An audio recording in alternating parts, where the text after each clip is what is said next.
Selamat pagi Startup Clinic, kita ketemu lagi hari ini. Seperti biasa selama 1 jam ke depan saya Felix Kris pastinya akan sendirian karena sudah hadir tamu spesial hari ini yang akan membahas seputar startup tentu saja, seputar teknologi dan anak muda juga. Nah ini penting banget nih karena hari ini topiknya akan seputar Gen Z gitu ya. Dan ini penting juga bukan hanya untuk Gen Z tapi mungkin untuk Anda para non-Gen Z yang kebetulan di keluarganya masih ada Gen Z pasti butuh banyak sekali interaksi dan ini pastinya topik hari ini akan sangat membantu sekali untuk para Gen Z juga karena topik bahasan hari ini adalah tentang bagaimana kita mengenali diri dan juga merancang masa depan dan temukan potensi diri bersama tes Gen Z. Kalau dulu mungkin tes psikologi gitu ya, tapi sama nggak sih ini misalnya tes psikologi dan juga tes Gen Z ini nanti kita akan bahas lagi lebih lanjut barengan sama dua orang narasumber yang sudah hadir hari ini. Ada Marcel Andrian Shevchenko, co-founder tes Gen Z dan founder Data Sorcerers, dan juga ada Zidan Amikul Afam, designer at Tes Gen Z dan juga project manager UI UX Data Sorcerers. Selamat pagi. Pagi Mas. Pagi Mas. Kabar baik ya? Alhamdulillah. Oke, pertanyaan sebelumnya, pertanyaan sebelum kita bahas lebih lanjut dulu, kita ngomong Gen Z. Kalau kalian ini masuk Gen Z juga atau enggak? Gen Z dong. Gen Z juga ya? Oke. Ini kan kita akan membahas tentang potensi, kemudian masa depan gitu ya. Kalau menurut kalian, ini kan kalau sekarang lintas generasi itu kan banyak diskusi yang ngomong kalau wah Gen Z sekarang beda kayak yang dulu gitu. Kalau dulu mungkin didikannya keras, sekarang Gen Z lebih soft mungkin. Kalau menurut kalian nih, karakter Gen Z itu sebenarnya yang paling menonjol apa sih? Mungkin kalau aku tuh Gen Z itu biasanya dia nggak bisa paling nggak bisa tuh dipaksa gitu. Jadi kadang tuh untuk kita bisa membuat mood kita balik itu, jadi itu nanti tergantung dari Gen Z-nya gitu. Nah itu nanti bisa aja dari faktor-faktor lingkungan ataupun faktor-faktor lain itu bisa jadi penentu buat mood itu balik gitu. Jadi mungkin kalau dibilang Gen Z itu kasar atau enggak tuh sebenarnya ya bisa dibilang Gen Z itu anti kritik atau apa gitu. Mungkin ada beberapa kalangan yang bilang gitu. Cuman saya sendiri sebagai Gen Z itu sebenarnya lebih ke fleksibel aja sih bagi Gen Z itu sih untuk penempatannya. Oke. Tambahan mungkin? Kalau aku sifat Gen Z itu biasanya satset. Jadi apa-apa cepat gitu kan. Sedangkan mungkin di beberapa generasi ataupun yang tidak sesuai dengan kriteria Gen Z yang serba satset ini gitu kan. Dar kalau orang ngomong sekarang. Jadi ya kalau bisa dibilang inovasinya, kreativitasnya, terus eksekusinya itu benar-benar luar biasa sih. Nggak ada yang namanya sekarang coming soon-an lagi gitu. Yang penting eksekusi. Hajar gitu pokoknya ya, nggak usah nunggu lama. Kalau bisa sekarang gitu ya. Sekarang betul. Oke. Nah kalau menurut kalian sendiri, apa sih satu hal yang bikin kalian sebagai Gen Z ini kadang-kadang risih atau jengkel, kayak pingin langsung membantah Gen Z itu nggak kayak gitu loh gitu. Mungkin beberapa stigma yang terjadi terutama di generasi sebelumnya yang katanya Gen Z itu manja gitu. Betul. Nah Gen Z manja, padahal sebenarnya kita tuh nggak manja, cuman keadaan ataupun disrupsi teknologi ya terutama saat ini yang memudahkan kita untuk melakukan apa aja. Jadi terkadang terkesan manja, padahal sebenarnya adalah kita menggunakan apa yang sudah tersedia di zamannya sekarang gitu. Jadi ya lebih easy to go gitu lah, ibaratnya kayak gitu. Jadi mungkin istilahnya kalau bisa dilakukan di rumah, nggak kemana-mana ya udah. Why gitu not? Apalagi panas banget bro siang ya kan. Meeting kalau bisa online aja. Online ketemu aja gitu ya? ngapain gitu kan. Oke. Kalau Zidan? Nah kalau menurutku mungkin beberapa hari ataupun beberapa bulan kebelakangan gitu kan banyak sekali yang bilang Gen Z itu susah diatur gitu kan. Nah sebenarnya kita sebagai Gen Z itu sebenarnya gampang diatur gitu. Cuman kan kadang yang ngatur kita ataupun yang memberi aturan kepada kita tuh nggak relevan gitu loh di zaman sekarang gitu kan. Dimana yang sekarang itu kita harus tetap adaptasi dengan teknologi, dengan budaya. Jadi kita harus up to date lah istilahnya gitu. Jadi kadang mungkin yang bilang kalau Gen Z susah diatur itu mungkin yang aturannya itu nggak sesuai dan relevan dengan zaman sekarang. Jadi memang ada yang harus diupdate gitu ya istilahnya, dengan menyesuaikan apa yang atau dinamika yang sekarang seperti apa yang lebih sesuai gitu, nggak bisa makanya muncul kayak susah diatur karena memang mungkin aturannya nggak relevan gitu dia. Oke. Nah kalau dari segi pendidikan gitu, kalau menurut kalian nih ada nggak sih hal-hal di pendidikan yang sejauh ini kalian jalani gitu, yang menurut kalian harus segera diupdate nih? Kan kita ngomongin masa depan gitu. Apakah mungkin sistem atau mungkin kurang teknologi nih gitu? Oke. Kalau menurut aku lebih ke kurikulum yang lebih cepat untuk dinamis, terutama kebutuhan Gen Z sekarang kan maunya kerja, gitu kan. Nah, sedangkan di kadang pendidikan terjadi disrupsi pembelajaran ataupun materinya sudah usang gitu, sehingga perlu adanya adaptasi terhadap bagaimana sih kecepatan Gen Z belajar dengan pembelajaran ataupun metode yang ada di dalamnya gitu sih menurut aku.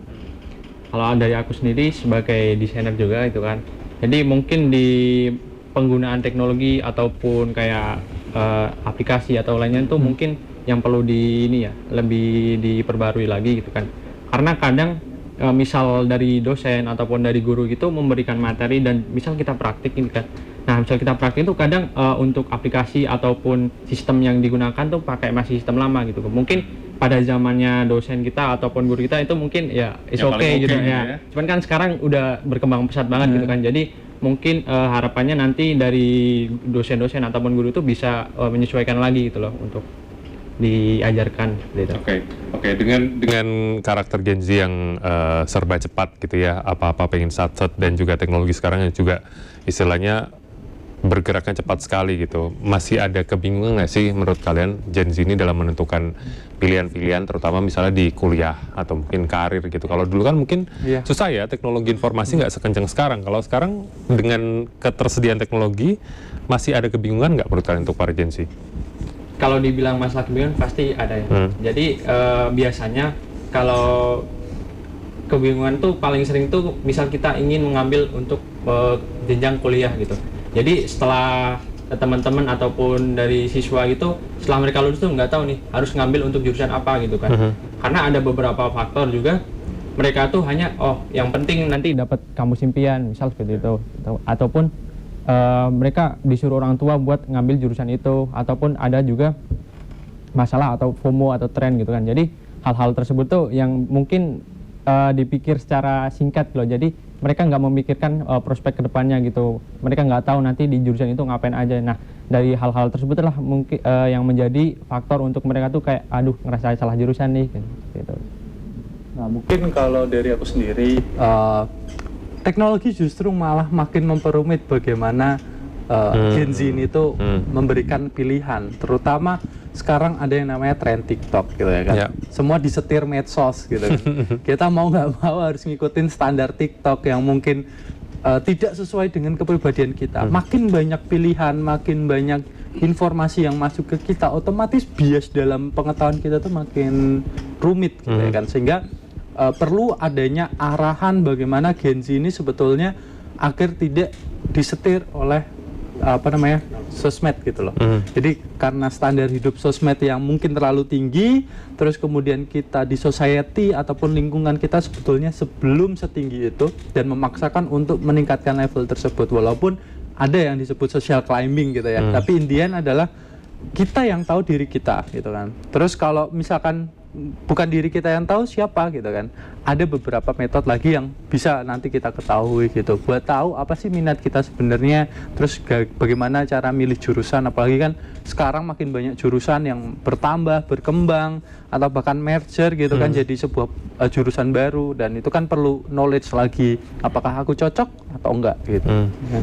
Berarti mungkin bisa dibilang semuanya balik ke pribadinya masing-masing. Pribadi masing-masing. Dia potensinya di mana, biar bisa maksimal, kayak sebaiknya ke situ gitu. Nah, tapi kalau kalian sendiri, misalnya ini menghadapi, kadang-kadang kita kan juga pengen membahagiakan orang tua juga ya. Orang tua pengennya kuliah di sini, padahal kalian tahu nih, wah nggak pengen di situ, dan itu bukan jurusan yang kalian tahu kalian akan bisa berkembang gitu. Kalau kalian menghadapi hal seperti itu, atau mungkin pernah menghadapi seperti itu sebelumnya, gimana?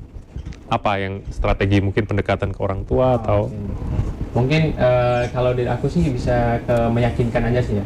Jadi misal kayak aku itu punya basic, misal dari dulu SMA tuh masih suka gambar atau ngedesain gitu kan.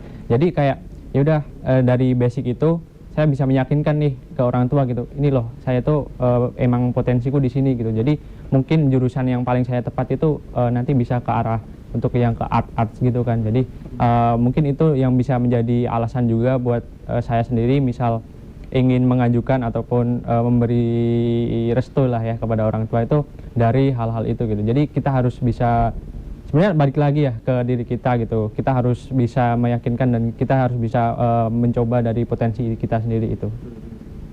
Ya, kalau aku sendiri pernah ngalami juga. Pernah ngalami waktu itu aku pengen banget namanya filsafat, Mas. Oh gitu. Pengen banget filsafat. Agak jauh ya sama topik sama kita sekarang hari ini ya. IT gitu kan. Tapi akhirnya adalah aku meyakinkan waktu nggak dibolehin ke filsafat gitu ya kan. Pengen passion banget di sana, terus ditanyain apa sih yang kamu bisa gitu kan. Dan akhirnya aku diberikan keputusan sama orang tua, kamu memilih sesuai dengan apa yang kamu minati gitu ya, yang minat gitu kan ibaratnya, bukan apa yang kamu paksakan. Sehingga karena saya ada minat waktu itu di bidang IT yang udah dari beberapa tahun ke belakang waktu itu pas mau masuk masuk kuliah, terus akhirnya adalah memutuskan untuk masuk IT dan ketika masuk IT itu pun deal sama orang tua bahwasanya kamu mampu berkembang, kamu bisa, dan ya saya memastikan itu dengan beberapa hasil yang memuaskan. Dan ternyata bisa ya? Dan ternyata bisa gitu. Oke. Nah ini kalau kalian kan berarti ceritanya sudah punya sesuatu apa ya, berkelanjutan dan bagus gitu untuk kaliannya. Tapi pasti mungkin ada juga nih teman-teman Gen Z yang lain yang karena satu faktor lain hal, mungkin akhirnya ngikut ke orang tua atau pertimbangan lain, akhirnya tidak sesuai nih dengan potensi mereka, akhirnya salah jurusan gitu. Kalau menurut kalian sebenarnya yang sudah terlanjur nih nyemplung di jurusan yang bukan potensi mereka, dampak ke depannya apa untuk mereka? Oke, kalau menurut saya ada beberapa faktor ya untuk dampak itu yang pasti itu mereka bakal berkurang minat untuk belajarnya gitu. Jadi kayak ngerasa udah malas gitu. Kayak udah terlanjur masuk ke jurusan, untuk mereka ngulang misal udah semester 5 nih, mereka udah mulai ngerasa jurusan karena biasanya semester 5 kan udah mulai ini kan tugas-tugasnya udah mulai itu. Terus kayak waduh udah ngerasa mulai salah jurusan, itu bakal nurunin daya untuk belajar gitu. Jadi mereka bakal jadi malas ataupun kayak mungkin bisa jadi kehilang harapan gitu. Terus yang kedua tuh yang pasti finansial ya. Itu kuliah kan nggak murah gitu. Jadi selama beberapa tahun kuliah itu mungkin bisa dibilang kayak kalau misal kita nggak ditekuni kayak bakal bisa dibilang sia-sia gitu kan. Jadi beberapa dua faktor itu mungkin yang menjadi alasan salah jurusan. Oke, Marcel tambahan mungkin? Ya, kalau aku pernah nemuin beberapa mahasiswa terutama di informatika yang mereka ngerasa salah jurusan karena banyak yang ikut-ikutan FOMO, apalagi sekarang ya teman-temannya gitu kan ikut informatika, yaudah aku ikut daftar gitu kan. Setelah men-trace back gitu kan, bagaimana mereka untuk survive, akhirnya ada satu bukan metode sih lebih tepatnya, satu cara gitu ya, bagaimana biar ketika kita udah salah jurusan bisa kembali lagi ke track, yaitu dengan minat bakat kita sendiri. Misal contoh di informatika, aku nggak tahu mau ngoding apa aja, mungkin ngoding aplikasi yang luar biasa nggak bisa gitu kan. Tapi aku punya minat satu, yaitu di sepak bola. Nah, ada ketika di sepak bola dia bisa menggabungkan teknologi yang ada di sepak bola dengan teknologi informatikanya, di mana kita bisa menganalisis nilai, terus kemudian menganalisis pemain gitu kan, bisa nebak skor dari statistik keseluruhan pemain gitu. Jadi dia bisa memanfaatkan itu, sehingga bukan lagi masalah salah jurusan, tapi salah menempatkan diri terhadap minat dan bakat kita. Gitu. Jadi banyak hal yang bisa kita eksplor sebetulnya dari jurusan kita sendiri. Contoh misal kalau filsafat, tapi ternyata aku lebih suka tentang budaya, minatku di budaya. Ya udah berarti fokusnya filsafat budaya. Ya kan, terus kemudian seperti hal lain ada hukum gitu ya, teman-teman hukum tapi lebih suka tambang nih, aku nggak jadi di tambang tapi masuk di hukum. Nah bisa aja masuk di migas yang terkait dengan hukum tambang, terus hukum-hukum terkait dengan itu. Jadi tergantung bagaimana kita mengarahkan itu ke minat bakat kita. Berarti istilahnya ketika sudah katakanlah terlanjur salah jurusan, tetap masih bisa diarahkan lagi. Tetap bisa diarahkan. Banyak itu kita menemukan teman-teman yang seperti itu. Wah, ini yang harus kita gali lagi nanti ya. Bener nggak sih kalau misalnya kita udah terlanjur salah jurusan, tetap bisa kita arahkan biar potensi kita tetap keluar. Nanti kita akan lanjut obrolannya setelah yang satu ini.